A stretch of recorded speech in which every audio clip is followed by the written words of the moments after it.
Good morning. मैं Rajeev Dubey, department of history, intermediate, Jamshedpur cooperative college, Jamshedpur. हम लोगों ने कल मेसोपोटामिया के प्रारंभिक शहरी समाजों के स्वरूप के संदर्भ में देखा।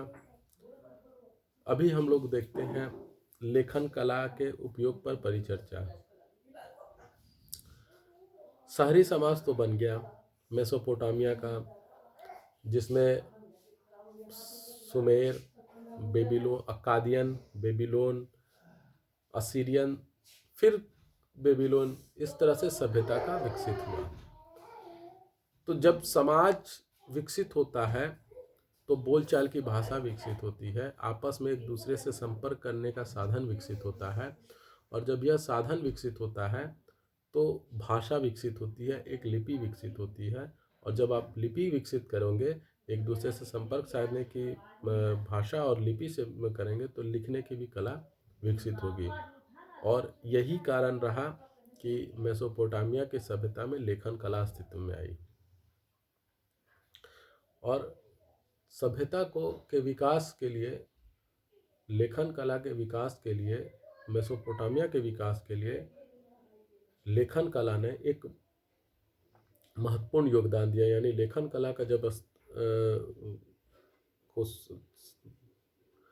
अस्तित्व में आया, लेखन कला जब अस्तित्व में आई, लेखन कला का जब आविष्कार हुआ, लिपि का आविष्कार हुआ, तो मेसोपोटामिया के समाज को, सभ्यता को समझने में बहुत आसानी हुई, क्योंकि अब उसके से संबंधित चीज़ें प्रामाणिक रूप से लिखी जाने लगी, बताया जाने लगा, और ये बहुत कारगर सिद्ध हुई। अमेरिकी विद्वान एस.एन. क्रामर महोदय ने सुमेरियन सभ्यता के निपुर सहित अन्य नगरों से मिट्टी की पट्टियों पर लिखे गए लेख प्राप्त किए। क्योंकि उस समय कागज का आविष्कार नहीं हुआ था, तो वो लोग क्या करते थे, वो लोग गीली मिट्टी की पट्टियों पर अपनी भाषा को लिखते थे, अपनी बात को लिखते थे, और उसको धूप में सुखाकर संग्रहित करते थे। तो इस तरह की चीज़ें जो हैं वो उनका अभिलेख हो गया, या उसको आप किताब या ग्रंथ के रूप में भी आप मान सकते हैं।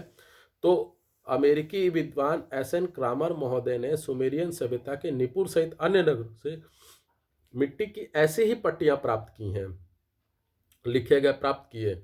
ये लेख गीली मिट्टी की पट्टियों पर त्रिकोणात्मक न्यूक्ली नरकुल की कलम से, जो नहन्नी जैसे तेज औजार जैसा होता है, उस नरकुल की कलम से दबाव बनाकर लिखे जाते थे।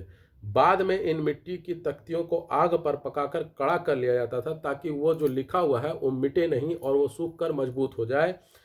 हमारे लिए प्रसन्नता की बात है कि उस समय कागज एवं स्याही का आविष्कार नहीं हुआ था, अन्यथा हजारों वर्ष पुराने ये लेख अभी तक पूर्णतः नष्ट हो चुके होते। कागज तो ज़्यादा दिन नहीं रखता, और स्याही भी एक समय के बाद मिटना शुरू हो जाती है। लेकिन इन लोगों ने जो लिपि का आविष्कार किया था, उस लिपि को ये लोग गीली मिट्टी पर लिखते थे और उसको आग में पकाकर सुखा कर रखते थे। तो वो जो संग्रहित करने की जो प्रक्रिया रही, वह सालों साल चली, हजारों साल चली। आज भी कहीं कहीं खुदाई से वह जो प्राप्त होती है, तो हम उसको आसानी से पढ़ सकते हैं और यह संग्रहित की जा सकती है। ये मिट्टी की पट्टियां कड़ी होने के कारण, अत्यंत कड़ी होने के कारण स्थायी रही। आज हम इन्हीं पर लिखे लेखों से मेसोपोटामिया के सभ्यता को पहचान पा रहे हैं, समझ पा रहे हैं, जान पा रहे हैं। 3035 ईस्वी पूर्व अक्काद नगर के उदय के साथ ही हमें लेखन कला के विकास का पता चलता है। अक्काद नगर यानी बेबीलोनिया की सभ्यता 3200 ईस्वी पूर्व के लगभग मिट्टी की पट्टियों पर लेखन का चलन आरंभ हो गया था। 2700 ईस्वी पूर्व तक इस लेखन कला ने स्थायी रूप ले लिया था। यानी 3200 ईस्वी पूर्व में लेखन कला का चलन आरंभ हो गया था, और 2700 ईस्वी पूर्व में इसने स्थायी रूप ले लिया। यानी कि अब लेखन भी होने लगा, और परमानेंट तरीके से होने लगा, रेगुलर तरीके से लेखन भी होने लगा। बेबीलोन सभ्यता में लिखित इकरारनामों को ही कानूनी मान्यता दी गई, इसलिए संभवतः लिखित पट्टियों रूपी दस्तावेजों का महत्व बढ़ गया होगा। यानी घर खरीद बिक्री बिक्री या कोई सामान का लेन देन का या पार्टनरशिप, इस तरह का चीज़ है कि दो समझौते, तो इस तरह की चीज़ों में लिखित इकरारनामा, जिसको अंग्रेजी में एग्रीमेंट कहते हैं, इन लोगों का इसका प्रचलन बढ़ गया और कानूनी मान्यता उन्हीं लिखित इकरारनामा को ही देने जाने लगी, जिसके कारण लेखन कला को लिखित पट्टियों रूपी दस्तावेजों का, चूंकि उस समय कागज का आविष्कार नहीं होता, यही मिट्टी के पट्टियों रूपी दस्तावेजों का चलन बढ़ गया और इससे लेखन कला का बढ़ावा मिलना स्वाभाविक था। क्योंकि अब ये कानून हो गया कि आपको अगर हमसे कोई समझौता करना है, हमसे कोई खरीद बिक्री करनी है, तो आपको इकरारनामा करना होगा, एग्रीमेंट करना होगा, और एग्रीमेंट लिखित होगा। तो वो लिखित एग्रीमेंट होने का और उसको कानूनी मान्यता दी जाएगी, तो उसके चलते लेखन कला को बढ़ावा मिलने लगा, लेखन कला का विकास होने लगा, लेखन कला का प्रचार होने लगा।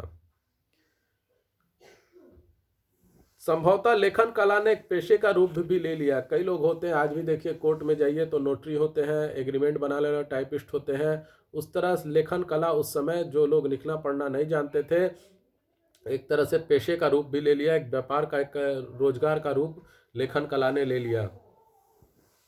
असीरिया के शासक को लेखन कार्य में अत्यधिक रुचि थी और वह बड़े ही गर्व से अपने आप को एक सफल लिपिक कहता था। लिपिक जो शब्द है, आज जनरली हम लोग सरकारी कार्यालयों में भी लिपिक शब्द का प्रयोग करते हैं। लिपिक का मतलब लिखने वाला, लिपिक को जानने वाला, लिपिक को लिखने वाला। लिपि भाषा, जैसे हिंदी एक भाषा है और यह किसकी लिपि है, तो देवनागरी लिपि में आती है। उसी तरह अंग्रेजी एक भाषा है और वह रोमन लिपि में आती है, यानी देवनागरी लिपि से निकली हुई भाषा है हिंदी। तो उसी तरह से वह असीरिया का शासक को लेखन कला का ज्ञान था और असीरिया का शासक जो था बड़े गर्व से अपने आप को लिपिक कहता था, क्योंकि वह लिपि को जानता था और लिपि को लिखता था।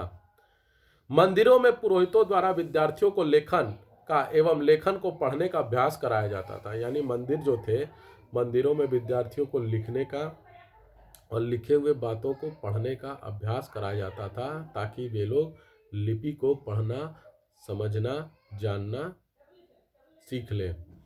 तो आज हम लोग इतना ही देखते हैं। आपको ये वीडियो कैसा लगा? लाइक करें, कमेंट करें, शेयर करें, ज़्यादा से ज़्यादा मात्रा में सब्सक्राइब करें। घर पे रहें, सुरक्षित रहें। धन्यवाद।